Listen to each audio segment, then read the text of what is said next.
আমাদের গৃহিণীদের কাজের কিন্তু কোনো শেষ নেই, তবুও প্রতিদিন এই ছোট ছোট কাজগুলোর মধ্যেই আমরা আমাদের ভালোবাসা খুঁজে পাই।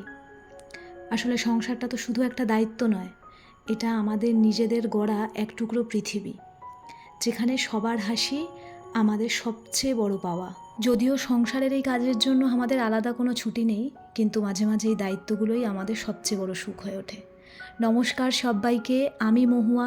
আবারও একটা নতুন ভিডিওতে আপনাদের সকলকে স্বাগত। সকালের আলো ফুটতেই আজকে আমার দিনটা শুরু হয়ে গেল। যখন সবাই ঘুমিয়ে তখনই কিন্তু আমি আমার এই ছোট্ট সংসারটাকে গুছিয়ে তোলার প্রস্তুতি নিয়েছি।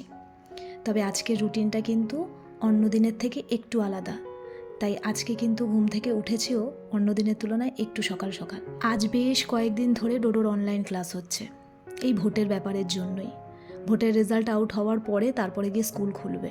আর গতকাল আমার যে দিদি আমার রুমগুলোকে পরিষ্কার করে দিতে আসে, সেই দিদিও কিন্তু চলে গেছে ভোট দিতে। তাই জন্য ওই দিদি দুদিন মতন আসবে না, আসলে উনি ভোট দিতে গেছে একটু দূরেই। আর আজ কিন্তু আমাদের এখানেও ভোট, তাই গতকাল রাতে কিন্তু আমি আজকে আমার সারা দিনের কাজের প্ল্যান করে রেখেছি, যাতে করে সংসারের সমস্ত কাজ সঠিক টাইমে সেরে আমিও খুব তাড়াতাড়ি আমার ভোটটা দিতে যেতে পারি। তাই জন্য ঘুম থেকে উঠেই আগে আমি মনে করলাম যে বাসি ঘরটা পরিষ্কার করে নিই, এতে আমার চাপটা অনেকটা কমে যাবে। তারপরে আস্তে আস্তে আমি আমার বাদবাকি কাজের দিকে এগোবো।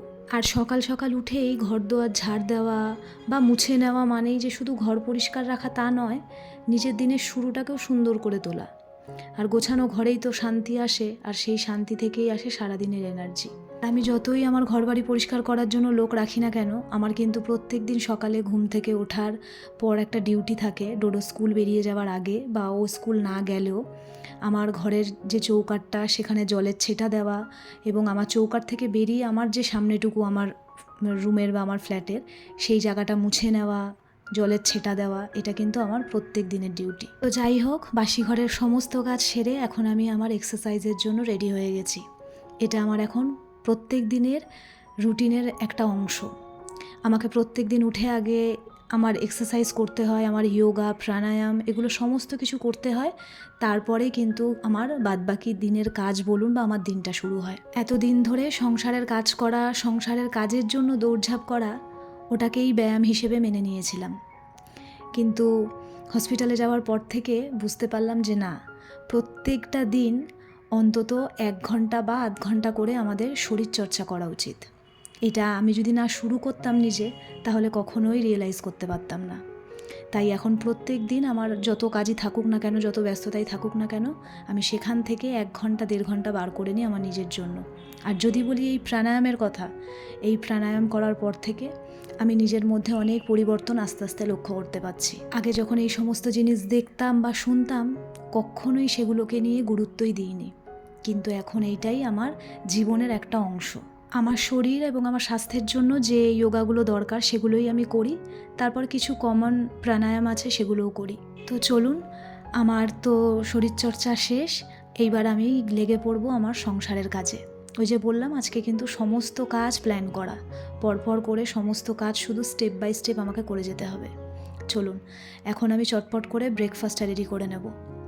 গতকাল রাতে আমি একটা সবজি বানিয়েছিলাম, সেই সবজিটা আজকের কথা চিন্তা করে একটু বেশি করেই বানিয়ে রেখেছিলাম, যাতে সকালবেলায় টিফিনটাই হয়ে যায় আর শুধু রুটিটা বানালেই হয়ে যাবে। তাই আজকে আমার রুটির সঙ্গে যে সবজিটা বানানো, সেই ঝামেলাটা নেই। গতকাল রাতে আমি মুসুরির ডাল আলু দিয়ে একটা ডাল চচ্চড়ি বানিয়েছিলাম। এই রান্নাটা আমি আমার শ্বশুরবাড়িতে আসার পর শিখেছি আমার শাশুড়ি মায়ের কাছ থেকে। অসাধারণ খেতে লাগে।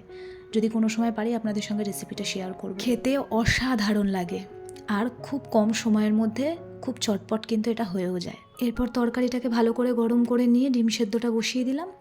এখন গরম গরম রুটিটা বানিয়ে নেব। হসপিটাল থেকে ফেরার পরে আমি রুটিটা খুব একটা বেশি খাই না, যদিও আমাকে হসপিটাল থেকে বলেছে আমাকে ময়দার জিনিসটা একটু স্কিপ করতে। তবে মাঝে মধ্যে আমি ওই 1-2 বার মতন রুটি খেয়েছিলাম, নইলে এখন আমি প্রত্যেক দিন ব্রেকফাস্টে ভাতটাই খাই, ওটাই আমার বেশ ভালো লাগে। তবে আমার বাড়িতে ব্রেকফাস্টটা কিন্তু আমি কখনোই একই রকম করি না, মিলিয়ে ঝুলিয়ে করি, কারণ একঘেয়ে খাবার খেতে কখনোই কারোর ভালো লাগে না। বিশেষ করে ডোডো যখন স্কুলে থাকে, তখন 5 দিন কিন্তু আমার 5 রকমের ব্রেকফাস্ট হয়। তবে ওই 5 দিনের মধ্যে 2 দিন কিন্তু আমি রুটি রাখার চেষ্টা করি। আর আমার বাড়িতে মঙ্গলবার আর রবিবার ব্রেকফাস্টটা স্কিপ হয়, মঙ্গলবার দিন ডোডোকে আমি পয়সা দিয়ে দিই, ওর স্কুলের ক্যান্টিনে খেয়ে নেয়, আর সানডেটা আমার বাইরে থেকে খাবার আসে। ব্যাস এই হলো আমার সকালের টিফিনের গল্প। তো ওদের ব্রেকফাস্টটা দেওয়ার আগে আমার ফ্রিজে মাছটা আমি বার করে নেব। আজকে যেহেতু ভোটের দিন, বাজারহাট খুব একটা বেশি বসবে না, তাই অজয় গতকালই মাছ নিয়ে চলে এসেছিল। তাই ভাবলাম মাছটা আগে ফ্রিজ থেকে বার করে নিয়ে একটু জলে ভিজিয়ে রাখি, তারপরে ওদেরকে ব্রেকফাস্টটা করতে দেব। আর আজকের দুপুরের রান্নাবান্নাটাও একদম সিম্পল করব। একদম পাতলা করে মাছের ঝোল করব, আর ভাতে কিছু একটা সেদ্ধ দিয়ে দেবো। খুব একটা বেশি রান্নার তামঝাম আজকে করব না, কারণ রান্নাঘরে বেশি সময় কাটালে আমার কিন্তু অনেকটা দেরি হয়ে যাবে। ওই যে বললাম আজকে ভোট দিতে যাওয়ার ব্যাপার আছে।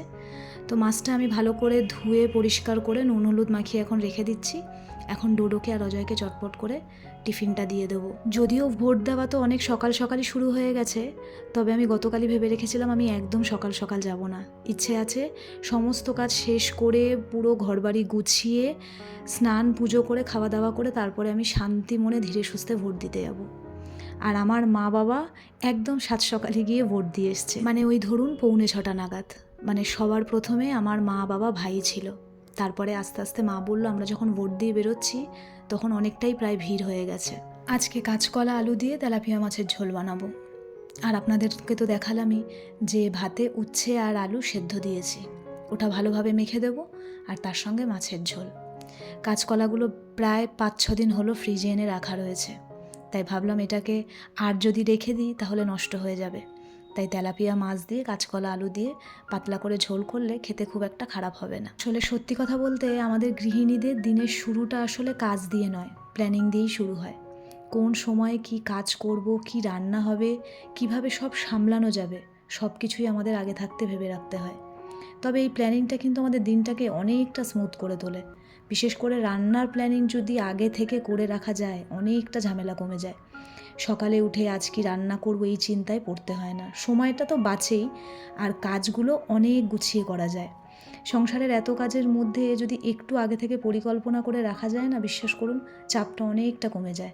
নাহলে হঠাৎ হঠাৎ সব সামলাতে গিয়ে কাজটা আরও অনেকটা বেশি কঠিন হয়ে পড়ে। আজকে এত ব্যস্ততার মধ্যেও আমার যেমন হঠাৎ করে ইচ্ছে করলো আজকে আমি শিলে মশলা বেটে ঝোল বানাবো। সবসময় মিক্সি ইউজ করি, তবে আজকে যেহেতু অল্প মশলায় রান্নাটা করব, তাই ভাবলাম অল্প মশলা মিক্সিতে খুব একটা বেশি ভালো হবে না, তাই জন্য আজকে শিলনোড়ার আশ্রয় নিলাম। খুব সুন্দরভাবে জিরে আদা বেটে নিয়েছি, দিয়ে পাতলা করে ঝোলটা বানাবো। সত্যি কথা বলতে এখন শিলনোড়ার চলটা উঠেই গেছে, কিন্তু এই শিলনোড়াটা হলো আমার শাশুড়ি মায়ের পিসিমার শিলনোড়া। তো শাশুড়ি মা যখন আমি আলাদা হই, উনি তো এখন আর পারে না শিলে মশলা বাটতে। যখন একসঙ্গে ছিলাম তখন উনি বসে বসে আমাকে মশলা করে দিত, তাই যখন আমি আলাদা হলাম এই শিলনোড়াটা উনি আমাকে দিয়ে দিয়েছিল। তাই এটা আমার এখন অনেক সময় কাজে আসে অল্প মশলা বাটতে। তো আপনাদের সঙ্গে কথা বলতে বলতে রান্না শেষ করে স্নান পুজো সেরে খাওয়া দাওয়া করে নিয়ে পুরোপুরি রেডি হয়ে পড়েছি। এখন বেরাবো ভোট দিতে। বেশ মজা লাগছে। জানি না এখন কতটা লাইন পাবো, তবে আমার দেওর বলল মেয়েদের যে লাইনটা সেটা নাকি একটু অল্প রয়েছে, তাই এখনই চলে যেতে। তাহলে চলুন আমি ভোট দিতে যাই, আর আজকের ভিডিওটা এখানেই শেষ করে যাই। সকলে ভালো থাকবেন। আপনাদের সঙ্গে আমার আবার পরের ভিডিওতে দেখা হবে।